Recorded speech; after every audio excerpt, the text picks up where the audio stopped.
Hey, hey. Ozark Growers here again. I'm Tiff. I'm Kara. And I'm Seb. And today we're going to talk about the effects. We're calling this Effects 101. We are not experts. I keep telling you that because I need you to understand. We're just sharing what we know. That doesn't change what you know or how you feel or others know or what they feel. We're growing awareness in this industry. So This is Effects 101 from Ozark Growers. All right, I think we can start off talking about the set and the setting maybe. Yeah. And kind of like first-time consumers. Set and setting is something that's overlooked a lot of the time. I've heard some of my friends, they're interacting with cannabis for the first time and they're like, oh, I don't really like cannabis very much. And I'll ask them why and they tell me, oh, I was at a party with a bunch of people I've never met and I took this 20 milligram edible and I just had the worst time. I'm like, okay, well that makes sense why you don't like it, because it really is important, I feel like, to make sure you're comfortable and you're in a safe environment with people that you trust for the first time when you're consuming this medicine, because it is a strong medicine and I feel like it's important to treat it with some respect and do whatever you want to do. But I feel like if you want to have an enjoyable time, this is something to keep in mind for sure, to do it in a safe environment. Mm-hmm. For sure. Until you know you're comfortable. Yes. Especially just until you get comfortable Right. with consuming and how it affects you. Mm-hmm. Right. Yeah. And something that is pretty important to know that a lot of people maybe don't know is that it affects you differently if you smoke it versus when you do edibles, and there's different things that go along with each of those ways of consuming. And a lot of people want to do edibles for their very first time, and that's totally cool. You might just want to be wary of the ideas that it might be a little bit stronger if you do an edible. Mm-hmm. Yeah. Know what you're getting into. When you smoke it, it comes on immediately almost within maybe 20 minutes, 10 to 20 minutes. And I feel like a good idea would, for your first time, to take like maybe 1 or 2 hits of a joint or something and then sit for a little bit and see what you feel, because you can always do more but you can't do less. So if you do too much, you can't go back from that. You can't come back. Yeah. Maybe just start on the easier side. With edibles, it'll also take longer for it to kick in, for the side effects to start kicking in. I know some people, I was one of these people who after 2 hours, I wasn't feeling anything from an edible. And so a lot of people are like, oh, it's not going to do anything, I'm going to take some more. And you should always be patient because it's coming. I mean, I feel like 2 hours is kind of long though. That's what it was for me though. It was 2 hours before you felt anything? Okay. Everybody's metabolism is different. And so some people might start feeling their edible within an hour, 30 minutes to an hour. Or I have experienced it where it hit me right on, actually, with an edible one time I can remember. But for some people, I think it can take up to 4 hours for it to kick in. And hopefully for some at that people. point, whoever that is hasn't gotten super impatient and eaten the entire container. Yeah, of the edibles hopefully. Unless they're experienced, Right. If it's your first time, try to be patient. If you don't feel anything, try it again the next day or something like that. So with set and setting, some of the effects that come on when you're consuming will be heightened because you're in a room full of people you don't trust or that you don't know to trust or not. And that's why it's better to experiment or try this for the first time in a safe place for you. Mm-hmm. Sure. Sebastian, do you want to talk about first-time smokers and what that experience can be like? Yeah. So first time smoking, like we said, set and setting can have a big role in what you actually feel from interacting with the cannabis. But just the fact that it is your first time, it can definitely affect your body a little bit differently. So if you've never ingested it in any form, it is possible that it's a little uncomfortable the first time because you really have no idea what to expect. It can be a lot of odd feelings for your body and for your mind to kind of comprehend in the beginning, but there's also the case where first-time smokers don't feel anything. That has been the case with both of us in the past, whether it's because you don't know how to smoke. A lot of times you're just not quite sure how to inhale all the way or to actually smoke it. But also there's a few theories about why it's just not affecting your body the same. A main theory is your cannabinoid receptors. So in your body you have CB1 receptors that take in the THC, and when you haven't ever ingested the compound, those receptors are pretty low. So the first few times that you smoke it, they might not really receive the cannabis like they would regularly. So it may take a few times to smoke to actually build up the ability to feel it. So because your body will grow more receptors. Right, yeah. So as you smoke, you start producing more receptors within your body naturally, and it will kind of take on the THC differently the more you smoke. So this is partial to a tolerance build up over time, and then just the regular feeling of being high. So if you smoke for the first time and you didn't feel anything, and you're like bummed out, don't worry too much. Just maybe try it again the next day and keep trying. I would suggest still starting small, even though you didn't feel it the first time, just because, you know, your body's not familiar with that chemical, like Seb was saying, and so keep trying, and then you will feel it eventually. Just because you don't feel it, it doesn't mean you're immune. Right. It will kick in. It will. It will.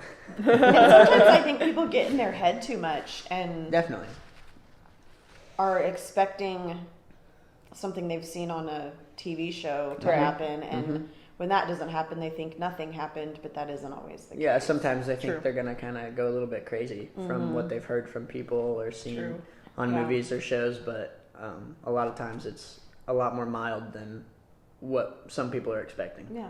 And it can be, I'm sure, it can be frustrating if you're thinking, you know, I've got insomnia, or I have such severe leg pain or back pain that it's hard to rest. So you finally work up the nerve to use cannabis to try and help with those things. And if it doesn't help the first time, you just want to go, oh, forget it. Why did I buy that? Or why did I, waste give it more than one chance. Is all we're saying. Like it more than likely will be better down the road.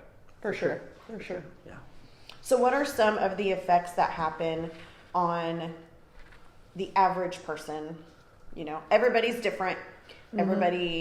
Some people will always feel this type of way, or they'll say that that's who, this is what it does to me. Sure, we're not arguing with anybody. We're just going to express some things that we've experienced and about. So it's kind of hard to put into words, actually, if you've never experienced it, like what interacting with cannabis kind of feels like, but we'll try our best to put it into what we've experienced. I feel like one of the main things I noticed right off the bat is increased heart rate. My heartbeat just starts going a little bit. Maybe it's a little bit of adrenaline, and so that's normal if you feel that, a little bit of your heart rate going up. Okay.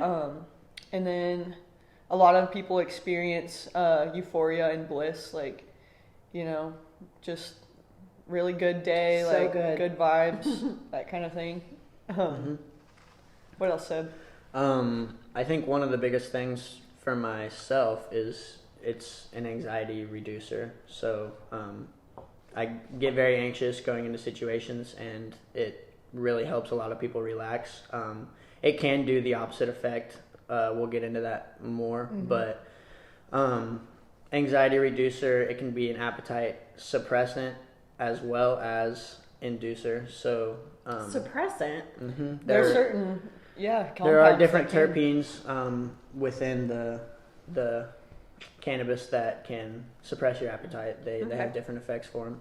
Depending on the strain and breed and terpenes, and there's a lot of things that play into effect that we're going to try our best to cover. Sure. And some of them might even have to be in a future video, but we're just telling you guys the basics for today. And that's not to say that that's the most common. I'd say it's definitely more common to get what we call the munchies after you smoke. Yeah. So a lot of times your body's reaction to cannabis is to want sweet and salty foods. So You're going to feel like Shaggy and Scoob. yeah, you're gonna definitely want to eat some food, and that's totally fine if that's okay with yourself. Go for it. It's a great feeling. It's good for those who have maybe a medical problem where they can't eat or something, like maybe people with cancer or going through treatment and they don't have much of an appetite. Cannabis can be a great option for those people. It'll stimulate your appetite, and so you get the nutrients you need in a time when your body really needs it. Yeah, for sure. That's kind of a medical plus right there. And the relaxation side of it is too, because a lot of people use cannabis to rest.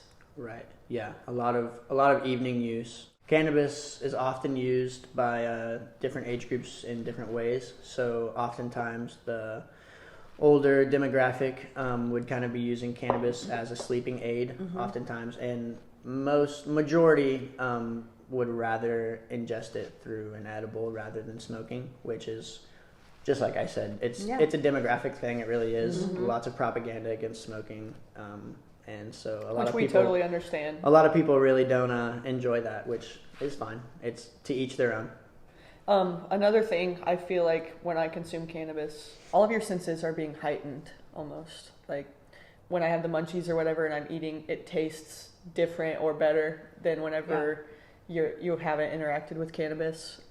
Same with music. Sometimes I listen to music, and I'm a musician myself, and so a lot of the times I'm super analytical about songs, and I'll notice, the chord progression and I can't be as like inner feelings. Yeah, in my feelings about the song, I'll be super analytical like the first time I listen to, but whenever I really enjoy using cannabis and then listening to music because it kind of gets me out of that headspace, and I'm able to like hear it just for the vibe of the song or the feelings that go into it, and I really enjoy that aspect of it. Heightens that too. So with earlier use in cannabis, not all feelings that you feel are going to be as happy as described. So with smoking, often cases people do feel paranoid, whether that is about somebody finding out that they smoked when they didn't want them to, or their family, their life outside of cannabis, whether they just think that it's an issue or not, or like lose your job, or the police are going to get you, or whatever. There's all sorts of stigma around just this plant from years before that a lot of people have kind of struggles with. Decades. From our culture. With bringing this in. Anxiety can be, like we said, reduced, but also it can bring on anxiety. For some, yeah. So set and setting, I think, plays big into that. Like we said, if you're around people that you're not comfortable with, it's very possible you're going to be uncomfortable after you consume. Or paranoid. Paranoid. As well as just your time consuming. So if you haven't been consuming this compound for a while, it's very foreign to your body. So your anxiety definitely can go through the roof sometimes when you're just unsure of what's going on. So yeah, it's a foreign feeling you've never experienced before. It's something new, and that can be good for those who are open to that kind of a thing. But if you're someone who's that's out of your comfort zone or something, it might, throw a little bit of a curveball. If you've got some control problems. Yeah. If you feel like, you always have to have your life together and look like you have your life together, and then you do this thing that's relaxing and fun, that feels counterintuitive to who you are. And then and it also goes back to like what Kara said, it heightens everything. Yeah. So if that's something that you're feeling going into it, then of course you're going to be paranoid. It's not like, some people are like, well, I'm never going to consume that because what if I'm the paranoid one and I'm driving myself crazy and everybody crazy at the thing? And I'm like, well, you probably will be if that's kind of what your thought process is. Like, your mindset is very powerful, and it can definitely affect the experience for you. So better in that, if you're concerned about that, definitely, and you still want to consume it, do it in a place that you're not going to be worried that someone's going to walk in that you don't want to see you using. Yeah, for sure. A lot of things to environmental control. Yeah, do it at home with a friend the first time. If you're nervous about being around a group of people, do it by yourself. Understand the feelings of this happening throughout your body. Over time, you build up a tolerance, just like with lots of things. Cannabis will change the more you use it. So if you are at home using it in the beginning, it'll kind of affect the way you can interact with people. So if you think that you maybe are not having conversation as well as you did, or you can't interact with people whenever there's an actual group of people around, the more you smoke it by yourself, you'll kind of understand these feelings and be able to navigate through the experience more. So it's all about just understanding the feelings that your body's getting, and they will change. So you'll just be able to understand and navigate through it the more you consume. That's definitely true. I think one mantra that has helped me a lot is just remember you ingested a medicine and the medicine's working. That's what I always tell myself. If I start getting a little bit anxious, I'm like, oh yeah, I did consume something that might change my headspace a little bit. So just be mindful that that's what's going on, that you're under the influence of cannabis. Exactly. And it's not, That's fine. It's not endless.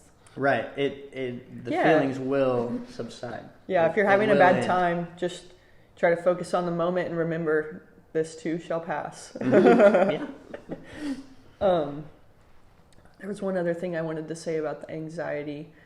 I feel like there are those people who won't ever be able to enjoy cannabis because of anxiety, and it's not for everybody, and that's totally fine. But if you're somebody who's experiencing that and you want to be able to move past it, I feel like it can be powerful to realize that maybe cannabis isn't causing the anxiety, it's just heightening your anxiety, like what Tiff said, and these are maybe some things that you're already worried about. And if you're a bottler and you stuff down your emotions, like I have done in the past, it will definitely bring those things to the surface, which can be a beneficial thing if you can realize that you're not your thoughts and that these are just patterns of thinking, and you can kind of move past that and realize, oh, like I didn't actually realize deep down I was anxious about that, and right, that's something that I can work on. Like cannabis brings it to the surface when you consume it, and then when those feelings subside, and like maybe the next day try to process it and remember it and realize that, oh, you can work through those anxieties and those feelings rather than bottling them down. Right. I think that's a productive way of dealing with those feelings. Yeah, for sure. That I've done myself. And cannabis doesn't make that up. It doesn't change who you are. Yeah. Right. So, hot topic with my generation and older. Does cannabis make you lazy? That is a hot topic. That's a pretty That's a strong stigma. Yeah. It is. Yeah. That's a very a thought out pattern throughout time. So a lot of people have thought that about consumers for a long time, from the 70s until now. And there are definitely those people who use it as an excuse to be lazy, or just want to live their life that way, kind of. No doubt. There's for sure the person who will consume cannabis all day and never get off the couch and sit at their house and do nothing. And there's the person who will consume cannabis and go to work their 9 to 5 and consume all day and do all the regular things that anyone else would do. So one thing that this can be partial to is, like we said, tolerance. Your understanding of what's happening to your body will help that. But also laziness in general stems from something internal. Are you a lazy person? Yeah, it's part of who you are. If you weren't consuming cannabis, would you be sitting on the couch doing nothing, or would you be out doing your job? Right. Most of the time, they're lazy before they interacted with cannabis, and it's not the cannabis is making them lazy, and they're just consuming it, and it's making them that way. They're that way before, usually, I feel like, and it doesn't mean that everyone who consumes cannabis is lazy. Right. We know people who consume it all day long, and their employers don't even know that they need that to get through the things that they are doing at their job, and they perform well and live high functioning lives in society. It's not all or none. Right. And I feel like it's not really fair to compare cannabis to alcohol, in the sense of, like, a lot of people put them in the same category, and when we say people go to work under the influence of cannabis. Some people might think that's like super bad or whatever, but we're not condoning that or anything, but I just want to say like there is a stigma that goes along with that, and it's a medicine in all reality. Like it's a plant that people consume, and they might need it for medicinal value throughout the day, and so that can be anxiety, pain, lots of different reasons they may need that. And so like just keep in mind that it's not harmful to them, and it's, if your family starts consuming it, this doesn't mean they're going to be in the couch for the rest of their life. right. Yeah. And I know lots of people who have had, you know, maybe they come back from a surgery and they go to work and they're prescribed pain pills or something, you know, and they're able to work while still being under the influence of those pain pills. You know, I feel like it can be a similar thing, and maybe we should shift our mindset. It's more of that kind of way of thinking. Right. So at one point I heard somebody say that they were going to take a tea break, and that sounds like an English thing for me. We're going to skip afternoon tea. Oh, like tea, like. So here I am to remind everybody that not all of us know what y'all are talking about. Right. What's a tea break? So the T is for tolerance. Like we have hit on a few times, you are building up a tolerance the more that you consume. So whether you consume for a month, it will probably change from the beginning of the month to the end of the month, or whether it's 5 years from the first time you smoke. 5 years down the road, it's going to be very different, and the way that it changes or you interact during your daily life is going to be very different. This can be, some people are very very glad that this happens, and some people think it's very unfortunate. It goes both ways. Some people want the effect of the cannabis in the early stages of feeling it in your body. So what you can do after being a long-time consumer is to take a tea break, and your feelings will change after any amount of hours that you wouldn't regularly consume. So if you consume every day, all day, as soon as you take one day off, the next day it's going to feel different, because just that simple little bit of repetition change in your body will feel differently. It's kind of like you sit down the same way every day, or you get in your car the same way every day, or you do something different the next day. It's just a little bit odd. Yeah. So if you go for 14 days, your CB1 and THC receptors actually change to where they don't recognize the compound at all. So after a break of 2 weeks, if you're a long-time consumer, it would pretty much feel like smoking it for the first time again. A total reset. It's like it's a total reset of your receptors in your body after 2 weeks. So oftentimes that's kind of like the magic number that a long-time smoker uses to try to reset themselves. So is the giggling back at that point? Definitely. Yeah. Definitely. If you've lost the point where sometimes you're not as euphoric as it was, you know, or similar, taking that tea break will definitely bring that back. Okay. For sure. With that being said, I think one way to understand your tolerance is to know that the more you ingest every time, the higher your tolerance builds and the faster it builds. So if there's any way that you can keep yourself on the lower side of consumption, like what she said earlier, maybe taking 2 or 3 hits of the joint and feeling those feelings first, over time you'll kind of understand that it'll stay the same feelings whenever you consume less every time, like the same amount rather than increasing every time. Your feelings will stay. That's some good advice for sure, because like in the beginning, I feel like I used to kind of pride myself of being like, oh, you know, there are those people who are like, I can outsmoke anybody or whatever, and I can hang with the daily users. Or, and like I'm gonna smoke as many joints as I can a day, those kinds of things. We all have been there, or we know someone who's been there. But anyways, I feel like it's actually, I've learned in the last few years or months that it can be even more beneficial to me to consume less amounts, like Seb was saying, because for one, you're saving money. You're not going through it as fast. And for two, the effects are stronger when you have a lower tolerance. So for you guys who are just starting out, I would recommend smoking as little as it takes to get you to where you want to be. So if that's 2 hits and you're good to go, don't do any more, because that's just going to raise your tolerance and be more money in return. Yeah. So just keep it low, and I think that's really a beneficial way to gain as much as you can from cannabis and using it. It's not always about doing the most. Sometimes less is more.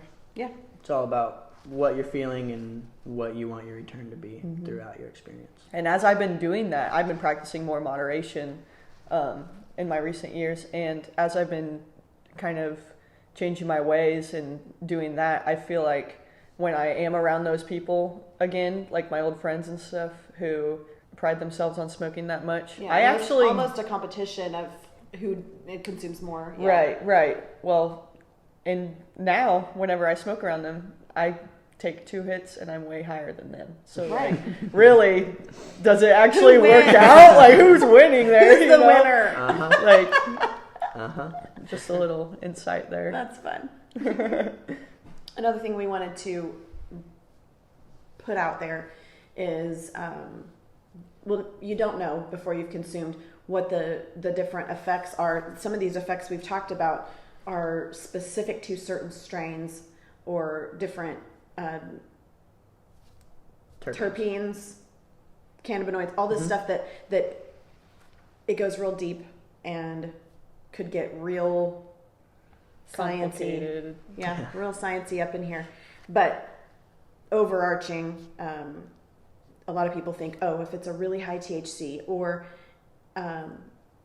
this brand hit me last time or whatever, that the brand doesn't matter. It's the strain. It's the type of plant. It's like, my gosh, you've got how many different types of roses? Oh, yeah. Yeah.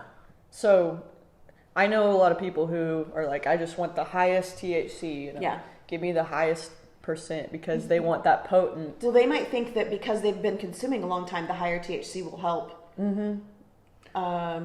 Their tolerance is too high, right. and they're like, oh, well, give me higher. Right.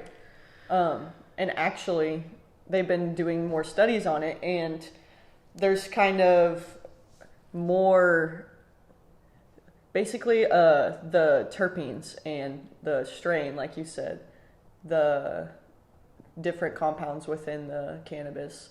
It goes really deep as to what causes the effects. It's not just the percentage of THC will get you the highest or whatever. That isn't necessarily always the case, and a lot of the times you'll find that if there's a big variety of different cannabinoids in there or a variety of different terpenes, that can play into effect as well. And it won't always, like sometimes maybe you have like 18% that has really good terpene profile. That maybe will have more effects and be a little bit stronger in terms of the way that you feel it versus something that's like 28 that doesn't have as many terpenes and the flavor isn't as good or something like that. Which we're trying to keep these topics separate so it all doesn't run together and sound like a 6-month-long conversation. Right. But the terpenes are affected by growth, by where it's grown. Set and setting for the plant, not the human. Yeah. So that's a big reason why we focus on how we grow, because we want the flavor to be good, not just a high level of THC. For sure. And the effects are different. They're just different because of the nutrients that our plants get versus everybody else. Yeah, taste and effect. That wasn't nice. No. It's the truth. Well, when you look at organic grown, it's just typically you'll find more terpene profile in those. Yeah, and people can say that too about like a tomato. Yeah, for sure. Like, if you grow it yourself organically in your yard, it's going to taste different than a tomato that you get at the market at Walmart. Yeah, at Walmart, you may get this beautiful red tomato and cut into it, and the inside is white. And it's just watery. It just tastes like nothing. Water. But that same tomato, the same plant, if you grow it yourself, you're going to bite into it and have like an abundance of flavor. It's just, that's different. Just kind of how it works when you grow organically versus with nutrients, with synthetic nutrients. And we'll definitely get more into that in the future in different videos. But because that is a whole topic in and of itself. So stay tuned for that, and I think that's pretty much all we have to talk about the effects for today. That'll wrap it up.